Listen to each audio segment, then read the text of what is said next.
తెలంగాణ రాష్ట్ర వ్యాప్తంగా నేడు రేపు ఎల్లుండి భారీ నుంచి అతి భారీ వర్షాలు కురిసే అవకాశం ఉన్నట్లుగా వాతావరణ శాఖ పేర్కొంది. మరి ఏ జిల్లాలలో ఎంత మేరకు వర్షపాతం నమోదయ్యే అవకాశాలున్నాయి ఏంటి అనేది కూడా తెలుసుకుందాము. మనతో పాటు వాతావరణ శాఖ అధికారి ధర్మరాజ్ గారు ఉన్నారు.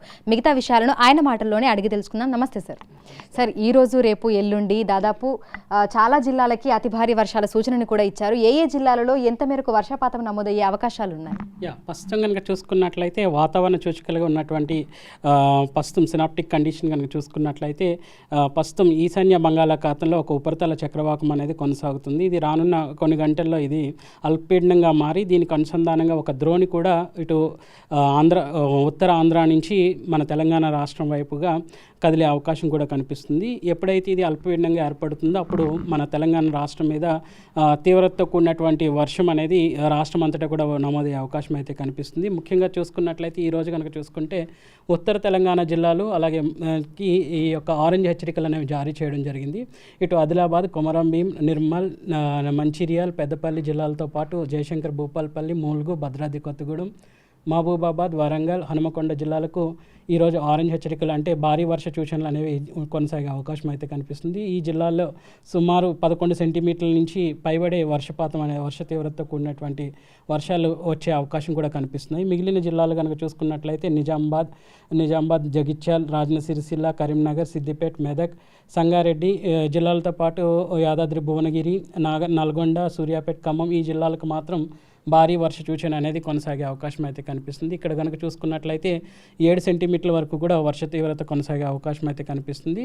సో ఎల్లో కలర్ హెచ్చరికలు కూడా ఈ యొక్క జిల్లాలకు ఇవ్వడం జరిగింది. ఇంకా చూసుకున్నట్లయితే ఉమ్మడి మహబూబ్ నగర్ జిల్లాలకు మాత్రం సిటీతో కూడా తేలికపాటి నుంచి మోస్తారు వర్షాలు నమోదయ్యే అవకాశం కనిపిస్తుంది. అయితే జిహెచ్ఎంసీ పరిధిలో చూసుకుంటే ఈరోజు ఉదయం నుంచి కూడా మనకి క్లౌడీ వెదర్ కంటిన్యూ అవుతుంది. అక్కడక్కడ చిరుజల్లులు కూడా ఉన్నాయి.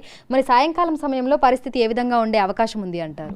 ఒక విధంగా చూసుకున్నట్లయితే ఈ యొక్క ఇందాక చెప్పినట్లుగా వాతావరణ సూచికలు ఉన్నటువంటి ఉపరితల చక్రవాకం ఏదైతే ఉందో ప్రస్తుతం ఇది రానున్న కొన్ని గంటల్లో అయితే అల్పపీడనంగా కొనసాగుతుంది, ఫామ్ అవుతుంది. ఇది ఎప్పుడైతే అల్పపీడనం కింద కొనసాగిందో ఆ సమయంలో మనకి ఇటు ద్రోణి కూడా ఈ యొక్క అల్పపీడన ప్రాంతం నుంచి తెలంగాణ రాష్ట్రం వైపు కదలిక అనేది కనిపిస్తుంది. దీని ప్రభావం వల్ల మార్నింగ్ నుంచి కూడా రాష్ట్రం అంతటా చూసుకున్నట్లయితే కొంచెం ఎండ తీవ్రత ఉన్నప్పటికీ కూడా ఎక్కువ మొత్తంలో మనకి మేఘకృతమైనటువంటి వాతావరణమే మనకి కనిపిస్తుంది. సో సాయంత్రం అయ్యేసరికి తేలికపాటి నుంచి మోస్తారు వర్షాలు ఇటు సిటీతో పాటు ఇటు దక్షిణ జిల్లాల్లో వచ్చే అవకాశం అయితే కనిపిస్తుంది. సో రేపు పరిస్థితి ఏ విధంగా ఉండొచ్చు అంటారు? ఏ జిల్లాలకి ఆరెంజ్, ఎల్లో అలర్ట్స్ అనేవి జారీ చేయడం జరిగింది? రేపు కనుక చూసుకున్నట్లయితే ఎక్కువ మొత్తంలో ఈ యొక్క ఆరెంజ్ కలర్స్ అనేవి ఇవ్వడం జరిగింది, హెచ్చరికలు అనేవి జారీ చేయడం జరిగింది. ముఖ్యంగా చూసుకున్నట్లయితే ఇటు నిర్మల్, జగిత్యాల్, నిజామాబాద్, కామారెడ్డి, రాజన్న సిరిసిల్ల, మెదక్, సంగారెడ్డితో పాటు వికారాబాద్, మహబూబ్ నగర్, వనపర్తి, నాగర్ కర్నూలు జిల్లాలకు, అలాగే చూసుకున్నట్లయితే జయశంకర్, భూపాలపల్లి, ములుగు, వరంగల్, మహబూబాబాద్ జిల్లాలకు ఆరెంజ్ హెచ్చరికలు అనేవి జారీ చేయడం జరిగింది. ఇక్కడ కనుక చూసుకున్నట్లయితే అంచనా ప్రకారం ఇక్కడ 11 సెంటీమీటర్ల నుంచి పైబడి వర్షపు తీవ్రత అనేది నమోదయ్యే అవకాశం అయితే కనిపిస్తుంది. మిగిలిన జిల్లాలకు మాత్రం ఎల్లో హెచ్చరికలు అనేవి జారీ చేయడం జరిగింది. ఇక్కడ కనుక చూసుకున్నట్లయితే వర్ష తీవ్రత అనేది 7 సెంటీమీటర్ల నుంచి పైబడి వచ్చే అవకాశం అయితే కనిపిస్తుంది. ఈ వర్షాలు ఇంకా ఎన్ని రోజుల పాటు ఉండే అవకాశం ఉంది? మాన్సూన్ మనకి ఇంకా ఎంత కాలం పాటు ఉండే అవకాశం ఉంది? ప్రస్తుతం కనుక చూసుకున్నట్లయితే రానున్న 3 రోజులు కూడా తీవ్రత కూడినటువంటి వర్షాలు అనేవి రాష్ట్రంలో నమోదయ్యి తర్వాత క్రమేపీ ఈ యొక్క వర్ష తీవ్రత తగ్గుముఖం పట్టే అవకాశం అయితే కనిపిస్తుంది. ముఖ్యంగా చూసుకున్నట్లయితే అక్టోబర్ మొదటి వారం వరకు కూడా వర్షాలు అనేవి కొనసాగుతాయి.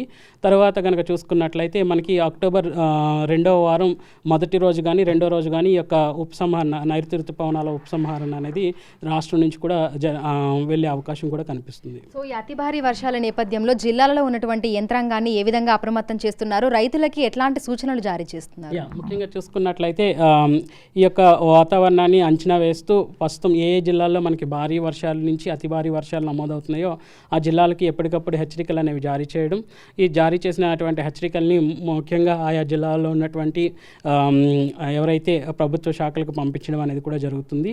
సో ఒక విధంగా ముందుగా పొందుపరిచినటువంటి సమాచారం వాళ్ళకి లోతట్టుగా ఉన్నటువంటి ప్రాంతాల్లో ఉన్నటువంటి ప్రజలను సురక్షిత ప్రాంతాలకు తరలించడానికి ఎంతగానో ఉపయోగపడుతుంది.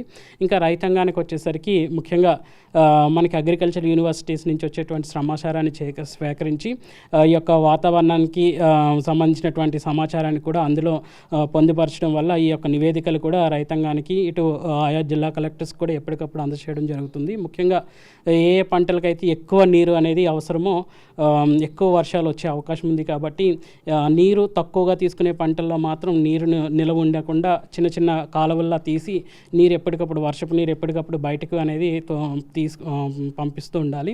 అలాగే అధిక మొత్తంలో నీరు నిల్వ ఉన్న పంటలకైతే ఈ యొక్క నీరు ఈ వచ్చేటువంటి భారీ వర్షాల వల్ల వచ్చేటువంటి వర్షపు నీరు ఒక విధంగా ఉపయోగపడినప్పటికీ కూడా ఎక్కువ మొత్తంలో నీరు ఉండడం వల్ల కూడా పంట నష్టం వాటిల్లుతుంది. కాబట్టి నీరుకి ఎప్పటికప్పుడు నీరు ఈ పొలాల నుంచి బయటకు వెళ్ళే విధంగా చిన్న చిన్న కాలువలు అనేవి తీసుకోవడం అనేది చేయాలి. అలాగే చూసుకున్నట్లయితే ఎలక్ట్రానిక్ డివైజెస్కి వాటికి దూరంగా ఉండడం అనేది చేస్తుండాలి.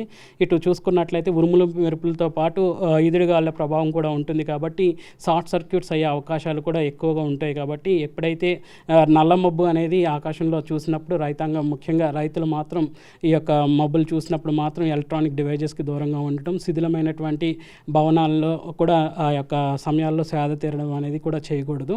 ఎత్తైన చెట్ల దగ్గర కూడా నుంచొని సేద తీరడం అనేది కూడా చేయకూడదు. జిల్లాల వారీగా చూసుకుంటే ఆశించిన స్థాయిలో వర్షపాతం నమోదయ్యింది అంటారా, లేదంటే ఇంకా ఏ జిల్లాలైనా లోటు వర్షపాతంలో ఉన్నాయా? ముఖ్యంగా చూసుకున్నట్లయితే 4 జిల్లాలు మినహాయించి మిగిలిన 29 జిల్లాలు కూడా మనకి అధిక మొత్తంలోనే వర్షపాతం అనేది వచ్చిందనే చెప్పాలి. ఇప్పుడు వరకు కూడా చూసుకున్నట్లయితే తెలంగాణ రాష్ట్రం అంతటా కూడా సగటుకు కనుక చూసుకున్నట్లయితే 71 సెంటీమీటర్ వరకు కూడా వర్షం అనేది నమోదవ్వాలి. మనకి వచ్చినటువంటి వర్షపాతం కనుక చూసుకున్నట్లయితే మనకి సుమారు 89 సెంటీమీటర్ల వరకు కూడా వర్షపాతం అనేది నమోదైంది రాష్ట్రం మొత్తం కూడా. సో ఒక విధంగా చూసుకున్నట్లయితే సగటు కంటే కూడా అధికంగా 25% అధికంగా వచ్చింది. ముఖ్యంగా చూసుకున్నట్లయితే జయశంకర్ భూపాలపల్లి, అలాగే చూసుకున్నట్లయితే నల్గొండ, ఇంకా నిర్మల్, పెద్దపల్లి ఈ యొక్క జిల్లాల్లో మాత్రం వర్ష తీవ్రత అనేది కొనసాగుతుంది. తీవ్రత అనేది ఒక విధంగా చూసుకున్నట్లయితే 10% కంటే తక్కువగా ఈ యొక్క వర్ష తీవ్రత అనేది ఒక విధంగా ఉంది. బట్ రానున్న వర్షాలతో ఈ లోటు ఏదైతే 4 జిల్లాల్లో కొనసాగుతుందో ఆ జిల్లాల్లో కూడా లోటు అనేది పోతుందని చెప్పొచ్చు. Thank you sir, thank you so much. So Telangana రాష్ట్ర వ్యాప్తంగా చూసుకుంటే విస్తారంగా వర్షాలు అయితే కురుస్తున్నాయి. ఈ రోజు, రేపు, ఎల్లుండి భారీ నుంచి అతి భారీ వర్షాలు కురిసే అవకాశం ఉన్నట్లుగా కూడా అధికారులు అయితే తెలుపుతున్నారు. ఈ నేపథ్యంలోనే పలు జిల్లాలకి ఆరెంజ్, అదేవిధంగా పలు జిల్లాలకి ఎల్లో అలర్ట్స్ని కూడా జారీ చేయడం జరిగింది. సో ఈ రోజు 25వ తేదీన చూసుకుంటే ఆదిలాబాద్, కొమరంభీం, ఆసిఫాబాద్, నిర్మల్, మంచిర్యాల, పెద్దపల్లి, జయశంకర్ భూపాలపల్లి, ములుగు, హన్మకొండ, వరంగల్, మహబూబాబాద్, భద్రాద్రి కొత్తగూడెం ఈ జిల్లాలకైతే ఆరెంజ్ అలర్ట్స్ని అయితే వాతావరణ శాఖ జారీ చేసింది. ఈ జిల్లాలలో 11 సెంటీమీటర్లకు పైనే వర్షపాతం నమోదయ్యే అవకాశాలు ఉన్నట్లుగా కూడా తెలపడం జరిగింది. ఇక మిగతా జిల్లాలు చూసుకుంటే జగిత్యాల్, నిజామాబాద్, రాజన్న సిరిసిల్ల, కరీంనగర్, సిద్దిపేట, మెదక్, కామారెడ్డి, సంగారెడ్డి, యాదాద్రి భువనగిరి, జనగాం, సూర్యాపేట్, నల్గొండ, ఖమ్మం ఈ జిల్లాలకు భారీ వర్ష సూచనను అయితే జారీ చేస్తూ ఎల్లో కలర్ వార్నింగ్ని కూడా అధికారులు అయితే ఇవ్వడం జరిగింది. ఈ జిల్లాలలో మనకు 7 సెంటీమీటర్ల మీదే వర్షపాతం నమోదయ్యే అవకాశం ఉన్నట్లుగా కూడా తెలుపుతున్నారు. ఇక మిగతా అన్ని జిల్లాలలో కూడా తేలికపాటి నుంచి మోస్తరు వర్షాలు కురిసే అవకాశం ఉన్నట్లుగా కూడా వాతావరణ శాఖ పేర్కొంది. ఇక రేపు 26వ తారీఖున చూస్తే మనకి ఆదిలాబాద్, కొమరంభీం, ఆసిఫాబాద్, మంచిర్యాల, పెద్దపల్లి, కరీంనగర్, సిద్దిపేట, హన్మకొండ, జనగాం, మేడ్చల్ మల్కాజిగిరి, యాదాద్రి భువనగిరి, హైదరాబాద్, రంగారెడ్డి, నారాయణపేట్, జోగులాంబ గద్వాల్, నల్గొండ, సూర్యాపేట్, అదేవిధంగా ఇటు ఖమ్మం, భద్రాద్రి కొత్తగూడెం సో ఈ జిల్లాలకి భారీ వర్ష సూచన ఇస్తూ ఎల్లో కలర్ వార్నింగ్స్ని కూడా జారీ చేశారు. ఈ జిల్లాలలో మనకి భారీ వర్షాలు అంటే 7 సెంటీమీటర్ల మేరే వర్షపాతం నమోదవుతుంది.